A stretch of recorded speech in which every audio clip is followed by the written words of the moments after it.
Now that the smoke is cleared from the frenzy of the Detroit Auto Show and the scintillating debut of the new Corvette, it's time to take a hard look at Corvette from a brand, image, and marketing point of view.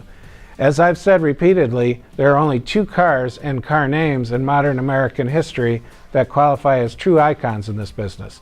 One is the Chevrolet Corvette, the other, of course, is the Ford Mustang. I'm going to focus on the Corvette today.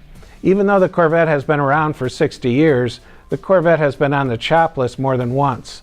Students of this industry are already familiar with the monumental battles between the true believers like Harley Earl, Zora Duntov, and Bill Mitchell, and the suits at GM who not only didn't get the car, but couldn't be bothered one way or the other.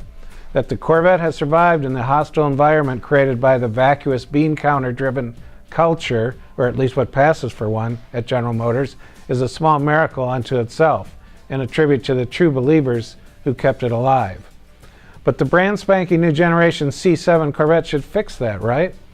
You would think so, but despite all of the hoopla surrounding the new intro of the new Corvette, and all of the glowing words coming from within GM and from the assembled media, the same black cloud hovers over the Corvette that has always been there, a cloud of indifference.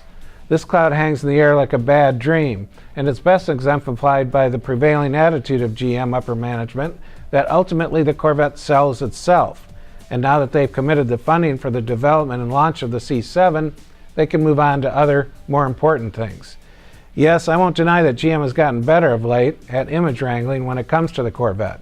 But can you imagine what another manufacturer would do if they had an icon like the Corvette in their product portfolio? Any other manufacturer would use the Corvette as the tip of its technological spear. But GM? Remember, the Corvette sells itself. This management attitude can be distilled down to this: why invest money in something that's a niche, something we don't sell that many of to begin with? I can't think of a more egregious example of people doing less with more in this business than what GM has done, or to put a finer point on it, hasn't done with Corvette.